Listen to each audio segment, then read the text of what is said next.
Hey mate, mateys, matettes. Welcome to the new canvas. This is Brad Houston. We are going to be talking with Jason Titman from NETO Ecommerce today. NETO Ecommerce are a fast growth startup or relatively young company here in Brisbane, Australia.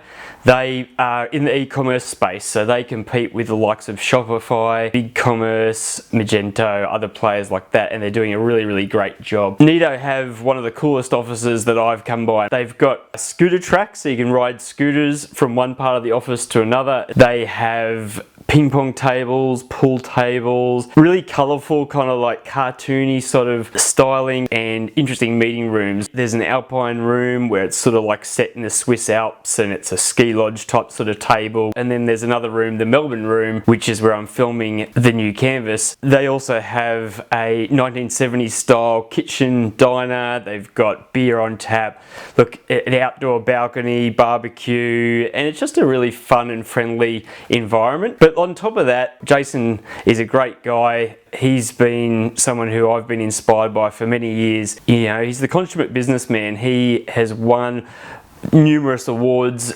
Telstra Businessman of the Year, Entrepreneur of the Year, a whole raft of others. I hope that you enjoy the show. If you're the impatient type, then you might want to skip 30 seconds through my intro. It hopefully sets the premise for what the new canvas is all about. So one of the problems I had in editing this interview is that Jason's such a switched on guy who's been in business for such a long period of time. It was kind of hard to figure out which pieces to take out. Look, please have patience. It may run a fraction longer than perhaps later episodes are going to go for, but I think that you'll find that there's some really great information in there. And if you're the sort of person like me who likes to hear people's story and you know where they've come from and how they became the person they are, then that's exactly what you're going to get today. Every so often, something in the course of time happens that is so monumental that it creates an entire paradigm shift in the way that we think, create and operate with the world around us. The rules are rewritten. The playing field is changed. It is at this perfect intersection of time, technology and thinking that the brave few seize the tools available to them and the new canvas laid in front of them and create something truly amazing. These are their stories and the stories of other up-and-coming businesses, artists, creators and collaborators. This is the new canvas. Here we go.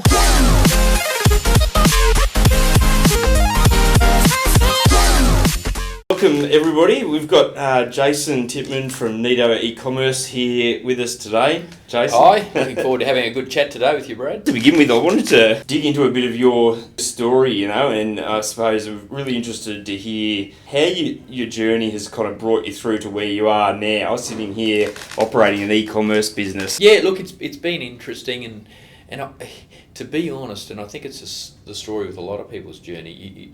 Most of us don't kind of start out to get to that end. There's lots of different deviations. Yeah.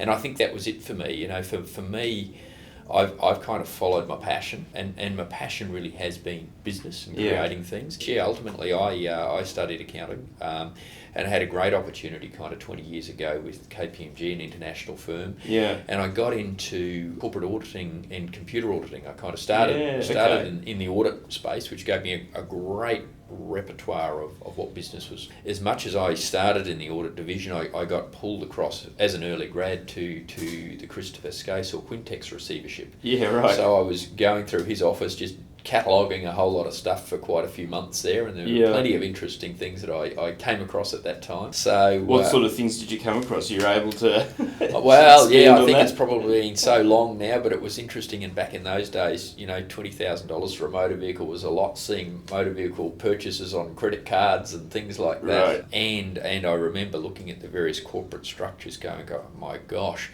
how could somebody possibly have that many companies that they are in control of? So yeah, it was an interesting journey. Yeah.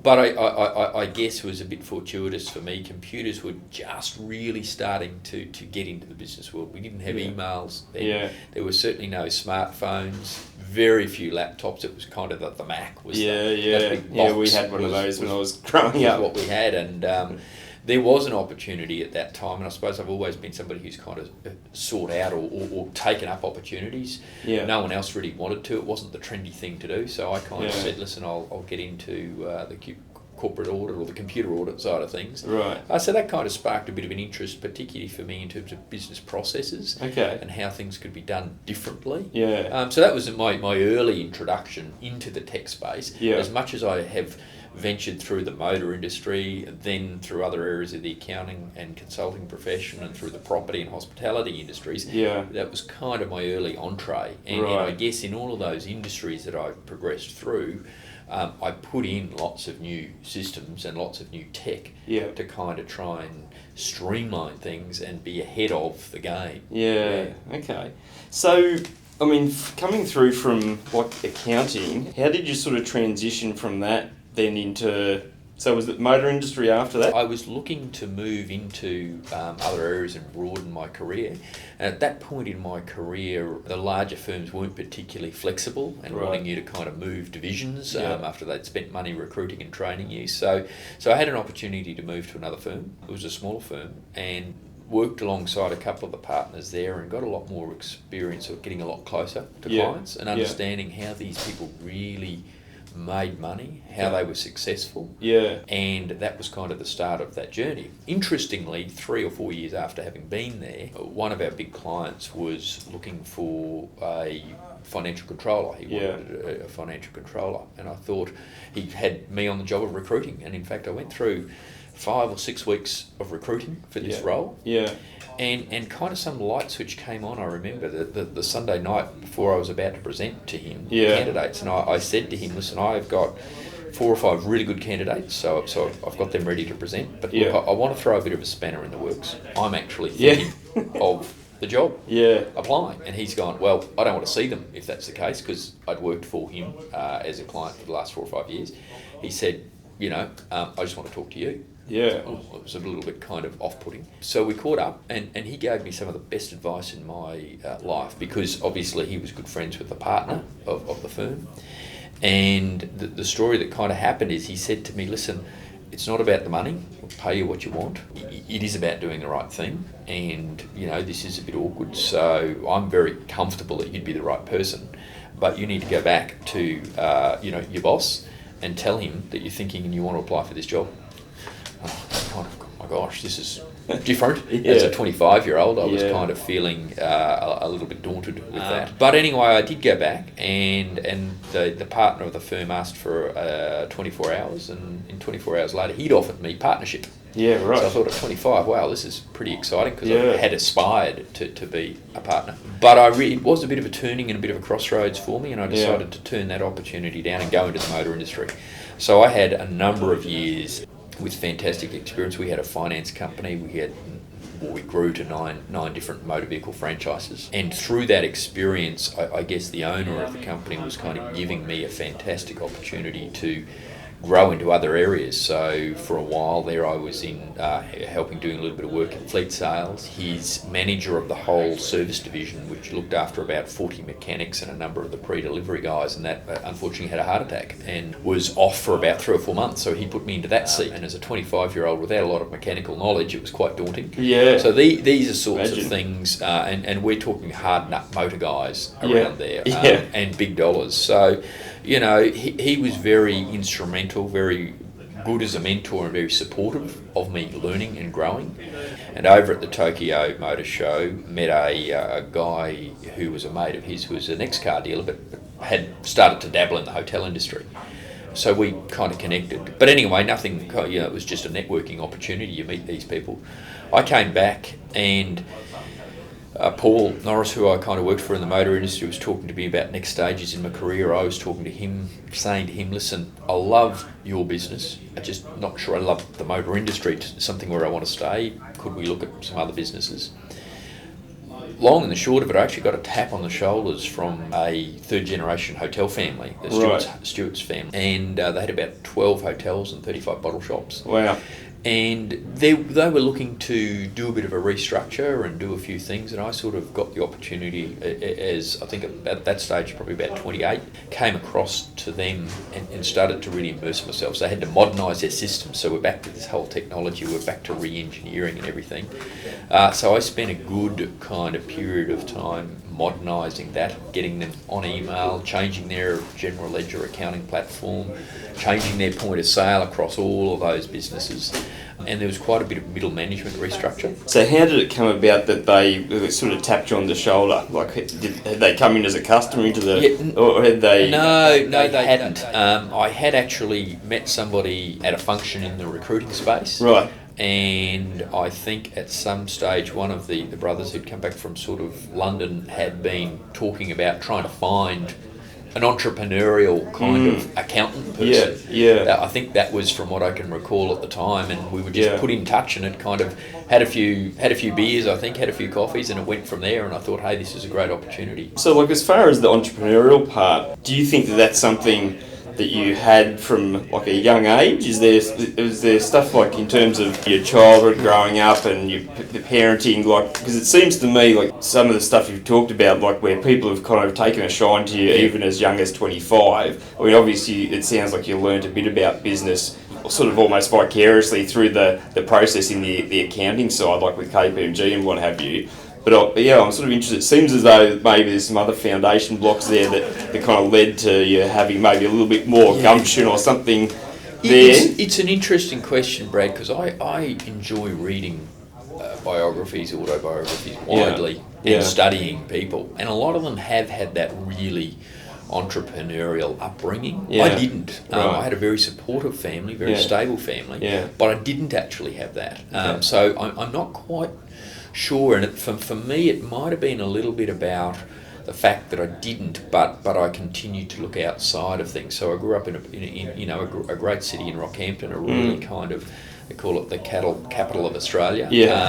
But for me, unless you're from Casino, you have those arguments. There's a bit of a stoush. But for me, I always have great memories of it. But I was always somebody who wanted to kind of get out and explore the world. Certainly, as I started to get into my later teens, I always aspired or looked up to people who'd been successful in business. So I worked for a guy that had 4 pharmacies and had grown them quite well.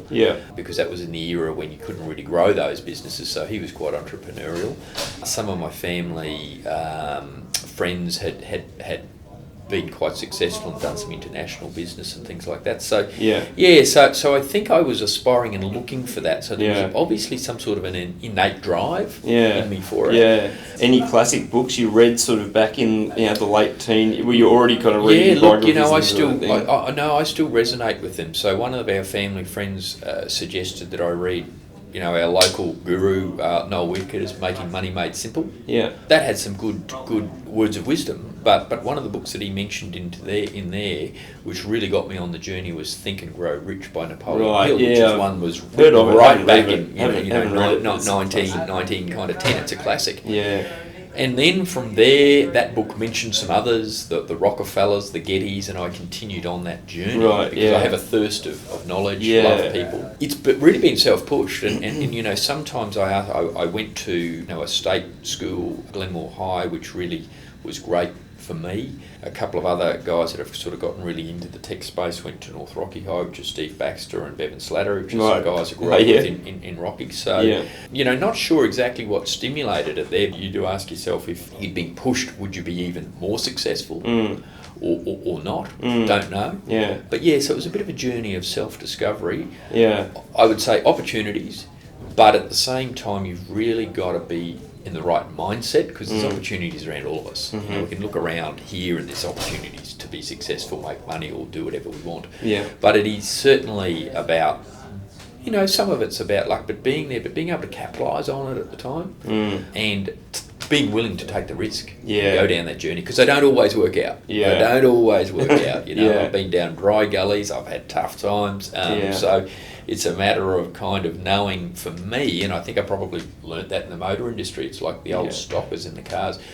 I say to people, one of my best wisdoms or pieces of advice is know when to hold them and when to fold them. Yeah. Like a game of poker. Yeah. It's very much, you've got to know when you're on a roll and you can see the opportunity and double down. It's businesses like NETO, it's businesses like the hotels. It's about knowing when to continue to grow this business, or knowing when, hang on a minute, things just are going to be too hard and I could make more of a difference over here. When do I get out? So I guess for me, it's that part of the success has certainly been knowing when to kind of double down, and knowing when to go, you know what, I've got to cut my losses. I'm losing, but if I keep staying here, I'm not necessarily going to make that money back. Right. I've got to cut it and let it run. And so is that normally, is it a situation where like the financials start to kind of, they're not as crash hot as what they had been or where you wanted them to be? Like, how do you kind of tell when to fold them, per se? Look. Having been trained, university trained and professionally trained as an accountant, it's interesting because I think the financials are really important, and I'm very big on the financials. But I think the most money that I've made in life and in my businesses has been when we haven't looked at the financials, right, and had a gut feel about the opportunity. It was particularly so in the hotel industry. Steve, my business partner in there, was very, very big on that whole concept of looking at it, getting a real gut feel for it. Thankfully, it worked most times. But I would say every business gets to a point then when you need to start worrying about the financials. I think you can worry about the financials and do too many budgets right at the start. You'd never get where you've got. NETO's another classic example. If we'd become bogged down by doing budgets and trying to work out if this company was going to become successful, we wouldn't have gotten here. So we went into this not flying blind, but we certainly went into it without being constrained by looking at the budget and making decisions on that. The decisions were basically made on where do we feel society is going, where do we feel the opportunities are going, and all of my hotel and property deals and ventures have been pretty much like that as well. Do I see the opportunity? Sometimes you get the timing a little bit wrong. In terms of knowing when to fold them, absolutely, it's a matter of certainly then the financials coming to it. But it's also a matter of being able to step out of your business and look at it and kind of go, gosh, I'm putting a lot of stress, blood, sweat and tears into this. It's just not getting traction for whatever reason. I've done the same as I've done in the past, ain't getting the traction. And you've got to have that confidence to back yourself and go, you know what, sometimes you could almost, I think but throwing enough money at anything and enough time and energy, you can almost make anything successful. Is it worth it? As you know, I do a fair bit in the fundraising space as well, and I was lucky enough to have an opportunity with a big North American fundraiser and to have some time with her a couple of years ago, and she talked about it. She said, Jason, you can spend as much time asking somebody for $100,000 as a contribution as you can to $1 million. So I want you to chase the $1 million ones, because you'll spend as much effort. And it's the same thing I've found with selling businesses. To sell a business for $1 million can take as much effort as to sell a business for $50 million. It's kind of, but I think there's some words of wisdom in that as well. Depends what you're driven and what you're looking for.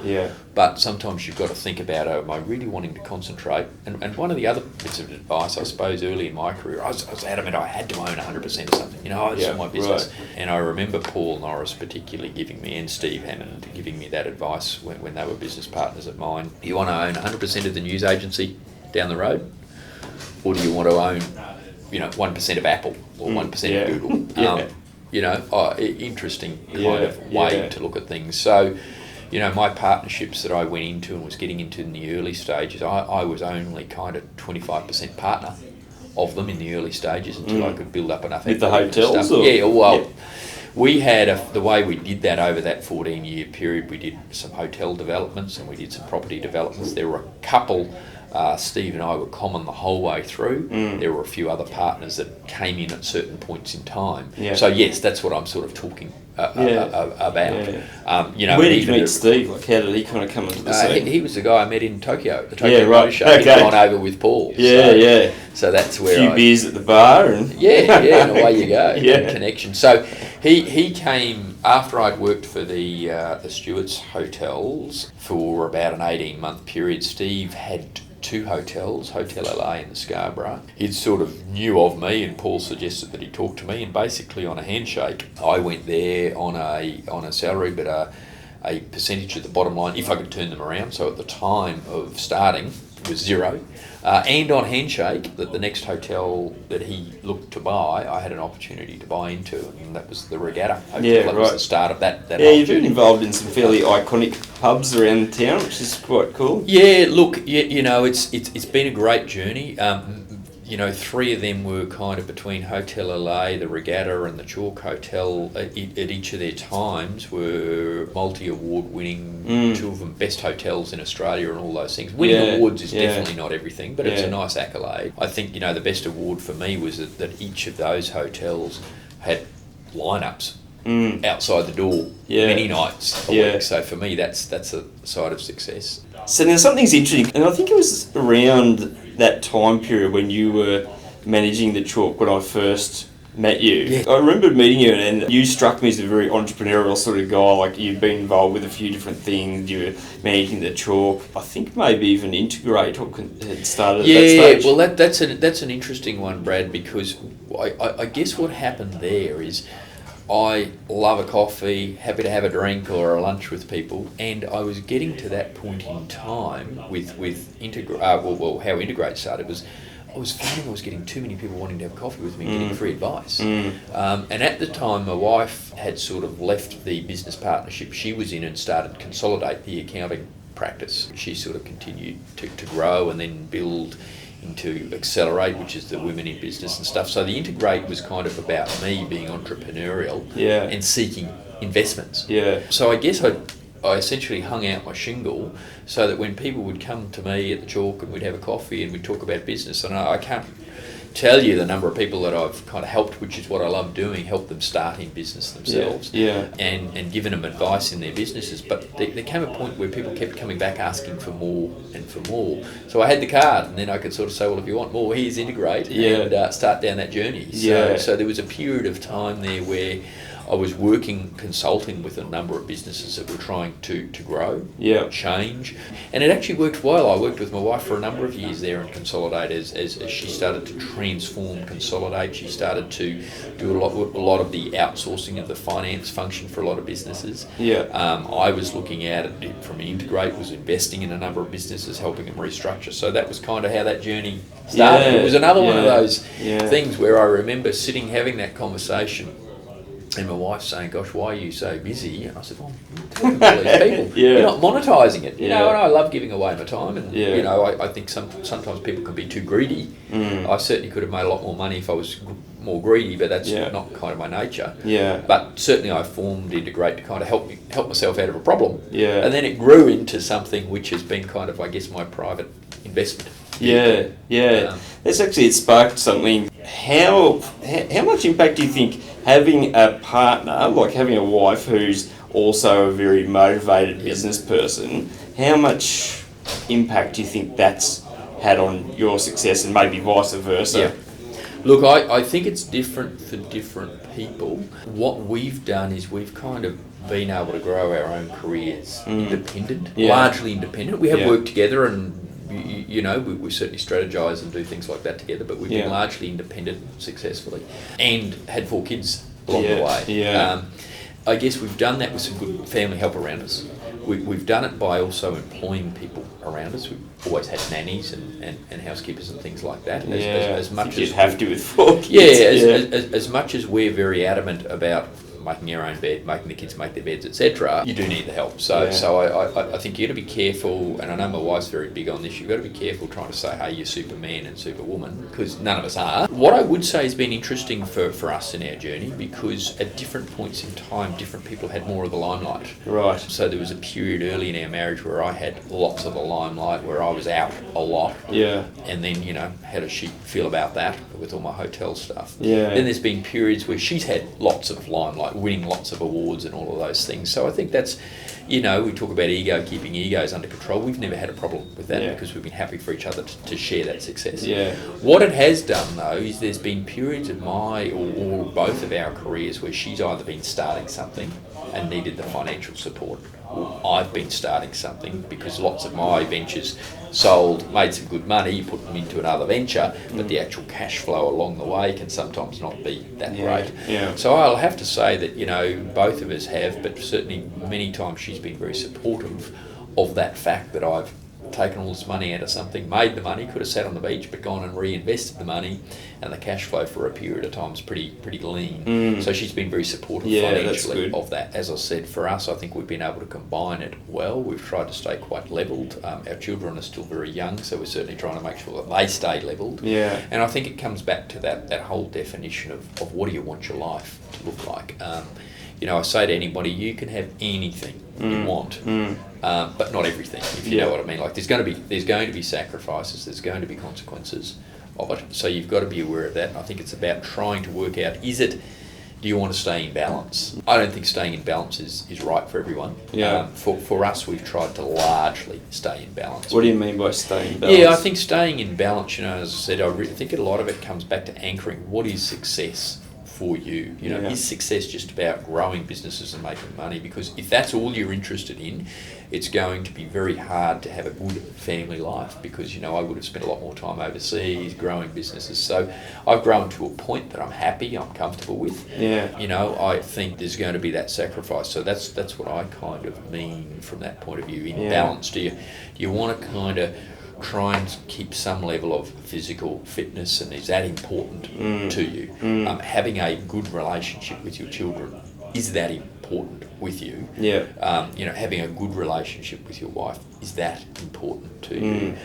Do I value some of these things? Because if you don't anchor in those, then other things will get out of balance. And once again, I always say to people, it's an individual judgment.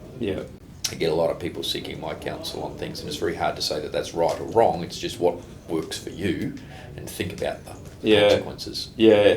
I suppose, with my new business, Engagineer, one of the key areas there is around employee engagement, and I suppose taking a much more holistic sort of view. So it's kind of like that symbiotic scenario where if you've got people that are, they're engaged in their work, but they're also happy at home. Like the two things kind of play on each other. So, if somebody has a really bad day at work, likely they're going to go home and they're not necessarily going to have as much patience for the wife and kids, and vice versa. If their home life's in a bit of turmoil, or their physical, health is maybe not as where it could be, then again, these things all have an impact. A peak body and getting the right amount of sleep, like Ariana Huffington, from the Huffington Post, has really gone to town on the sleep side of things. And I think it's great, It's, let me tell you how much, I've met, I'll pick up on that because I was just in the US. And Ariana spoke at a Dreamforce conference, and it was only a couple of hundred of us, 170,000 at the conference, but in this particular session. And why I pick up on that is because I've seen a little bit of her material, and she offered everybody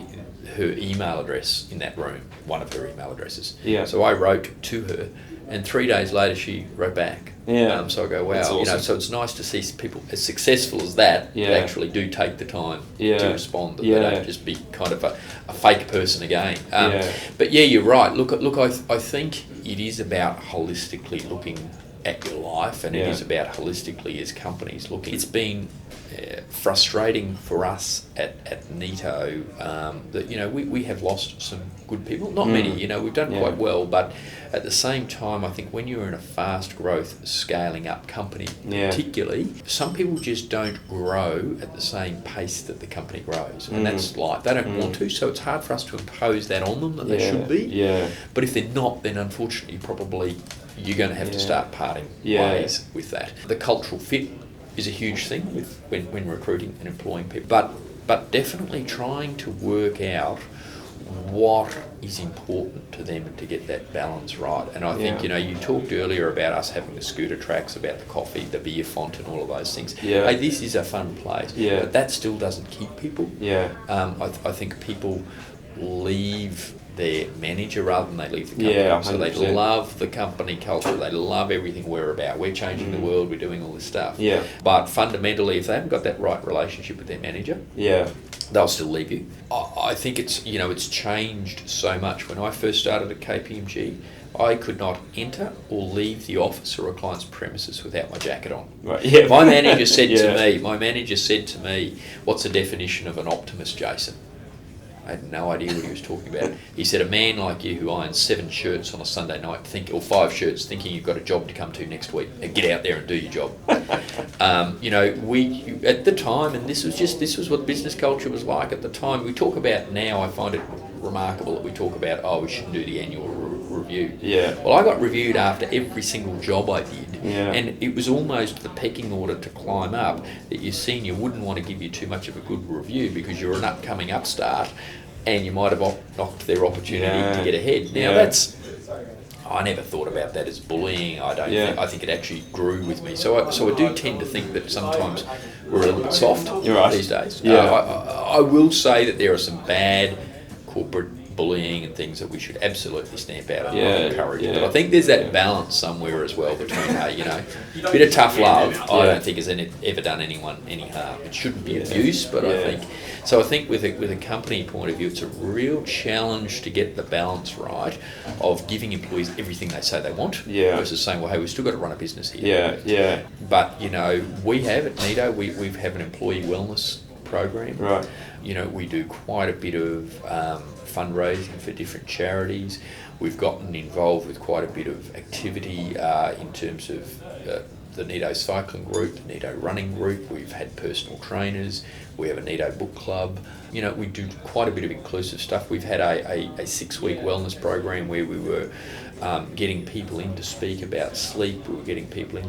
And I think that's great. I think there's lots of things, and even financial planning in that too. So I think as an employer, we do have an obligation to help facilitate it, but the individuals have still got to take a level of responsibility. You can't put everything on the employer. Yeah. I think there's a difference between employee happiness and then employee engagement. And my sort of current sort of stance is that people who have a sense of purpose, and I suppose years of recruiting people, I always talk to people about what motivates you, and very rarely do people say money is number one. Sometimes in sales, that's the first thing that they say, but typically it's people, they get a real sense of satisfaction out of seeing projects completed. People genuinely, I think for the most part, most people really want to actually contribute value to the business that they're in, and they want to have some kind of sense of purpose, whether that's that they're part of a business that's kind of going somewhere, then they can firmly sort of see their kind of role in that sort of journey, or that there is a broader kind of social good or something else that's kind of happening with the business. It's quite interesting, with millennials. I think they've copped a lot of flack early in the piece with people kind of ragging on them about kind of being entitled. And so we talked about I guess the journeys through the hotels, and which sounds like a bit of an adventure, and we touched on the technology interest in the early phases, and the fact that you were exposed to it even back in the 90s. How did NETO sort of come into the scene? When did you first sort of... Yeah, look, it's an interesting transition, because I've been kind of heavily involved now in the tech space for the last 10 years, really. People that don't even know of my hotel history. Those that know of my hotel and property history go, how did you get into tech? And I guess that's why I shared a bit of that journey through, because it wasn't linear, but it, at the same time wasn't just kind of a total cut-off. But what happened with me, there was two things. I say it was a lightning bolt moment, not entirely, but certainly on the doors of one of my hotels, standing there, I know the security guard and that the door girl at the time were talking about their ages, and then they got onto my age, and I said, I'm 38, and she said, I'm half your age, and I think I was standing there at the time going, you know what, time out, all right, I must be getting too old for this. But look, in all seriousness, I'm about business. I'm about seeing things evolve. But as I was getting towards the end there certainly was the point of view. And running the style of hotels that I ran was very much, I put like being a sports person or a TV presenter. You got to know when your time's up. and that was kind of coming to it for me. So I said, what's the next industry? What else is growing? And I could see the digital space. It was starting. We'd gone through the 2001 tech boom and bust. Yeah. But it was all coming back. I love tech. I love all of that kind of reforming, business reform. That style for me, the e-commerce side.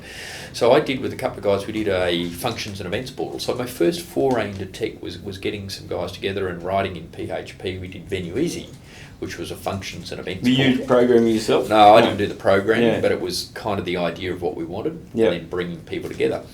Now, that was something we did for a couple of years, and then I had another, actually it was a client through Consolidate who was looking at getting into sort of some online retail, and him and I started looking, and we came across this business called Big Shop, which was an online department store, the precursors to the Deals Direct and the Catch and some of those guys. Yeah. And that's where I met Ryan and Simon, who'd sort of been involved with that. And I started looking at buying that business, and I bought that business. And basically then Ryan had sort of said to me and started talking about where he was going with NETO, which was a platform it was running on. There was 3 of them at the time, operating out of his parents' warehouse, the top of the warehouse out at a suburb called Capella. Right. And long story short, there I said, well, look, listen, I've got an office at Upper Mount Gravatt where we had Consolidate, and I had Integrate and Accelerate. So I said, come and work out of there.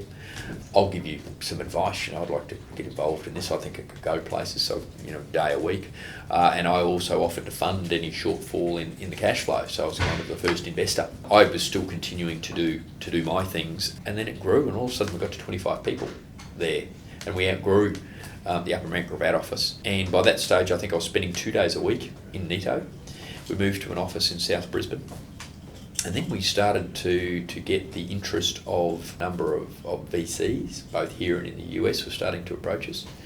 And then all of a sudden Telstra came along, and we engaged in a conversation with Telstra. And I guess in the early stages there was some hesitancy, but then we certainly thought, no, these would be a good business partner. So I guess 3 years ago we did the deal. Part of that deal was then that I needed to come along basically on a full-time basis, and that's when I got really heavily involved with NETO as we're going 3 or 4 years probably ago now with that journey. And since that time, I suppose, we've just continued to grow now to over 140 staff, being used in 14 countries, over $2 billion on our platform. $2 billion, wow. We're representing, or we now have over 10% of the Australian online retail market going through NETO as a platform. Right. But with Australia representing less than 1% of total retail trade, our future is really outside Australia in terms of growth as a SaaS platform. So I guess we're on the journey now of certainly not turning our back on Australia. We continue to believe that we will have our head office here. But certainly a very heavy internationalisation of our platform, to the point where Ryan is over in the US at the moment. I'll be moving over to the US in December for a few months as we start to kind of really get our tentacles into the US market, which is a 30 times the Australian market. And also, Telstra's been a very supportive shareholder with us, and they're happy for us to start engaging with conversations with other investors. And we have a number of Australian investors and a number of US investors. So we're certainly looking to grow that book, the investment book. Most likely scenario, but it's certainly difficult to look too far down the track, but the most likely scenario is probably in another 3 or 4 years. We will hopefully be at a stage we can take NETO to an IPO. That will give a really good opportunity for all the staff that are and our NETO ITSET team members that have been here, an extra reward for what they've really been putting in and contributing. And I think it's one of those things we talk about transformation. NETO really is the only one in the world at the moment in the mid-market, so the small to mid-market space, that is an all-in-one platform that enables product-based retailers to sell into any channel. We've become agnostic, so they can sell into any channel and help them manage all of their inventory, their shipping and their payments. One of the other big trends that we see, and we're very much onto, is that the website for e-commerce is going to be a thing of the past soon. We've got so much AI, we've got so much voice enablement with Amazon Alexa, Google Home, that people aren't going to be sitting down at home. At the moment, they sit on their mobile device and they order online. No one sits at the computer really anymore. Laptops a little bit, but no one really at a desktop. Certainly, people will always continue to go into point of sale at store, which we provide as a channel. But we see that the Internet of Things, so your fridge, you're going to go up to your panel on your fridge, you'll order your products from there. You'll be walking around with your Amazon Alexa or into your watch, Apple Watch, and you'll be ordering products. So that's where NETO needs to evolve now, and we've only been going for 8 years, but we're already saying, hey, the website's almost going to be a thing of the past, or secondary to other devices, which is where the ultimate consumer is going to come in and want to order their product, or say, hey, I love that jacket you've got on, what is it? I'll quickly scan it, and bang. I don't even have to look up the internet and go to the website anymore. I'll scan it, and that'll be ordered in my shopping cart, paid for, and so. It's fascinating, isn't it? I think the whole voice change, shift. I know personally, I use Siri all the time, and even now, whether it's through the iPhone's interface and the microphone in there, or Google. I actually think Google's probably better, but I use an iPhone.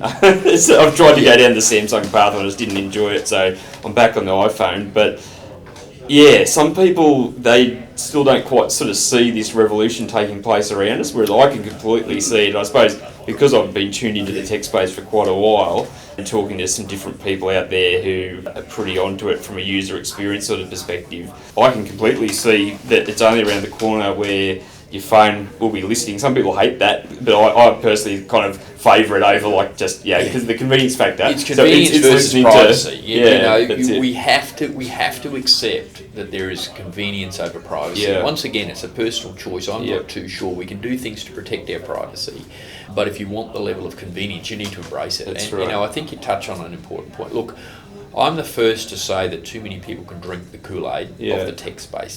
But the reality of it is that technology, artificial intelligence, augmented reality, data, and all these things are going to be the drivers moving forward. Now, I think we've got to be careful. Let's not just throw out everything in the past, because lots of things in the past are good and continue will be good and work. But data and information is the new oil. It is going to be the new oil, and we're seeing it now. We're in that transition to it now. One of my big concerns for a lot of companies, not only here in Australia, but particularly here in Australia, is, and I see this from a board perspective, they are not moving fast enough. If there's one big message I would leave to Australian companies is listen, let's be respectful of people with experience. So we need some people with experience on your board.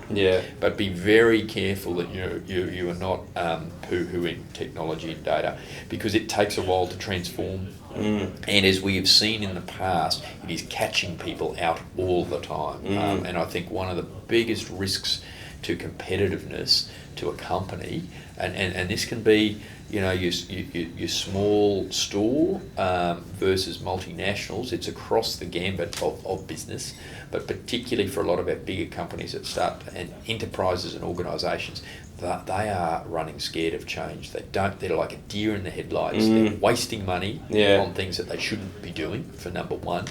They don't have a strategy, so they're spending money because I think they should spend some money on technology and digitising their businesses, and they're just going about it wrong. It is really, really scary, and it's also scary, I think, the number of businesses in Australia that don't have advisors around them that understand technology and where it's going. And I think that's probably something that I really see and am concerned about. I don't think you want to stack all of your advisors to be tech gurus. I don't think you want to stack all of your board to be tech, but boy oh boy, we're just not changing fast enough. And I don't think people realise how advanced tech is getting. If I would say now that if I didn't get into it when I did, you've almost lost the opportunity, because it is racing so much, and for all of us. The kind of way that we designed software 7 or 8 years ago now is old hat. And if you were continuing to do it that way, you couldn't be competitive globally. It is scary, to be honest. And as I said, I think that'll be an interesting space to watch. So I would certainly encourage anybody from a jobs and a recruitment point of view. It is certainly not an industry to be scared of. It's an industry to embrace. Get into it now and just enjoy the journey. I did want to ask you about VR. Like, have you guys thought much about VR, do you think there'll be a scenario where people will pop on an Oculus Rift and do this shopping? Like, could there be a blurring between digital shopping experiences and like the bricks and mortar scenario? Absolutely. Look, from that point of view, our NETO's position as a platform in the marketplace is an enabler. Yeah. We are an enabler for the retailer or the wholesaler to interact with their consumer. Yeah. So we ourselves won't actually be designing the AR, but certainly we keep a very close eye on it. Now, I talked to you about the website being a thing of the past and people coming in through Google Home or Google Alexa Voice and everything. What I see are the likes of augmented reality mirrors, for example, where we will go in and they're already out there now. Yeah. We're not integrated with them yet, but the whole idea is that I stand in front of the mirror, it measures my body shape, then it actually picks the clothes that I should wear. It does a colour matching of my skin type and my style and starts to go, what do I look like? So I'm standing in front of this mirror. I haven't moved. Yeah. I've stood in front of it. It's got my body type, my body size, my height, my length, all those sorts of things. It's then starting to colour coordinate and I'm going, yes, I like that, yes, I like that, click, click, click. That's gone through to the shopping cart. Now, if I wanted to try them on, fine, but it kind of knows it anyway. Yeah. Goes through to the shopping cart, which essentially I can pick up my phone and go, well, hey, I'll use PayPal, I'll use Stripe, I'll use Braintree, eWay or whatever to check out and be done. And it's all done on my phone, my Google, well, my phone wallet, my Apple wallet, whatever, or the organisation's website platform. Yeah. So absolutely, I think AR is really another super exciting space. Certainly from our point of view, it's something that we're watching on the radar, and when tech companies develop that AR to that level, certainly NETO will be ready to integrate, because as I said, that AR will effectively be another channel, another sales channel for the retailer that they need to come through NETO so we can augment the transaction. And the person in the shop or the bot in the shop can have collected all the goods and you'll take them out, they'll be wrapped and you'll take them out, or alternatively arrange for shipping. So I don't want to now. I want to go off and have a coffee, I want to go off and have a beer. I don't want to be carrying all the stuff. Which we've done plenty of times. I've done it many times. I've had to go back to the car or go, hey, to my wife, I'm giving up shopping now because I've got enough. I won't have to do that. So it'll be bang, I've augmented reality on the mirror. I've gone through the shopping cart, I've paid for it, and I said, you know what, just ship it to me at home, because I'm going to get it the next day or that afternoon, quite possibly. And I guess that's what gets me up every day. It gets me up every day. I enjoy being part of this disruption, looking at what's next, and how can we help facilitate a better and a more seamless experience for consumers and for retailers. It's a fun journey. Look, Jason, thanks so much for your time, the chat, and we've covered a lot of ground there, and I think it certainly shows that you can start in one area, but that doesn't have to be where you're fixed. You can certainly follow your passions. And I mean, some of the things I suppose I've really picked up is networking and the value of the connections that you make, and you never know where those connections might take you or when they might kind of resurface. Self-paced learning, so really like that appetite for acquiring information, and whether that's through this sort of thing through YouTube, or whether it's through podcasts or it's reading books, but really kitting yourself out with knowledge. And I think that tuning into people who are a lot smarter than ourselves, you kind of like, it gives you the advantage of those people being like virtual mentors to you. Yeah, look, Brad, I've enjoyed the chat. Hope everyone's got something out of it. I would definitely say that. I think you can't underestimate the value of networks and maintaining a network. That's really important. Education's a really important one, because I've done quite a bit of formal education, undergraduate, masters, professional year qualifications, and several others. They've been good, they've been important, but I think I've probably learned more outside the formal education. And the risk of formal education is that we kind of get boxed into things. As much as formal education wants to be flexible and make us think outside the square, that's quite difficult to achieve. So I think looking at podcasts, following people that interest you, and you're right, getting some mentors, and mentors aren't always about having a coffee with a person every month. You can actually not know the person. Yeah. It's nice if you can. And I find, interacting digitally now is certainly, I've got people around the world that I contact, and some of them I meet up when I travel to these places, some I don't, and I certainly don't talk to them all the time, but there is communication happening, and you can pick their brains on something or follow some of their articles. So the ability to self-teach yourself and get ahead and follow and learn from some of these people now is more than it's ever been. Yeah. More than it's ever been. Yeah. A mentor used to be somebody just in your hometown, whereas now you can essentially have global mentors, and they don't need to be anointed and paid mentors. Yeah. I think you're right, it's about thinking outside the square and looking for that. But listen, I've certainly enjoyed the chat, and as I say, I hope everyone's gotten something from it. Yeah, sure and I'm looking forward to following many more. Yeah, well, the new Canvas is definitely a good place, so if you haven't subscribed, hit subscribe. Yeah, it's a good way to be tuning into the knowledge of people like yourself, so I appreciate you spending the time. And look, if people want to find me, on LinkedIn is probably the best one. I'm more than happy to receive a message and try and communicate back and give a bit of guidance, suggestions, or look at investing in your business or whatever you want me to do. Yeah. Or help you scale up your business That's right. if I can find the time. But I'd certainly always get back and have that conversation with them. Beautiful. Thanks, mate. Cheers, buddy. See, I told you that there was going to be a lot of info in there. So look, just wrapping things up, there were at least 5 key points that I really took out of my time with Jason. Number one is growth mindset. So growth mindset's really, I guess, a fancy way of saying that we never stop learning and that you can actually get smarter. So don't sell yourself short if you've ever maybe thought that you're not the most intelligent person in the world, and the old saying that you can't teach an old dog new tricks is completely not true. I think that it's clear to see that Jason was influenced by some great literature in the early days with the books like Think and Grow Rich from Napoleon Hill, listening to podcasts, watching YouTube. You don't have to be someone who just learns from books from nowadays, which is something I personally love, and I guess part of the inspiration actually creating the show. Number 2 is networking. Jason is someone who really treats everybody equal. It doesn't matter whether you're the mayor of the city or an elected politician, or you're an intern, or you're someone who's looking to do a business deal with him. He's a very friendly, affable and helpful guy, and you can see that by respecting people and placing importance on the networks and maintaining those contacts, a number of opportunities came his way. He was in the right place at the right time, and so I think on top of that, it's a case of getting yourself out there. So go to networking events, go to industry functions, go to expos, and meet people. And one thing I've sort of learnt through my 20 years of being in the business space is you just don't know who that person is going to be down the track. So don't meet somebody and only think about what sort of deal you can do right there and then, and whether you can sell them something or they're a contact that is going to be of use to you right here and now.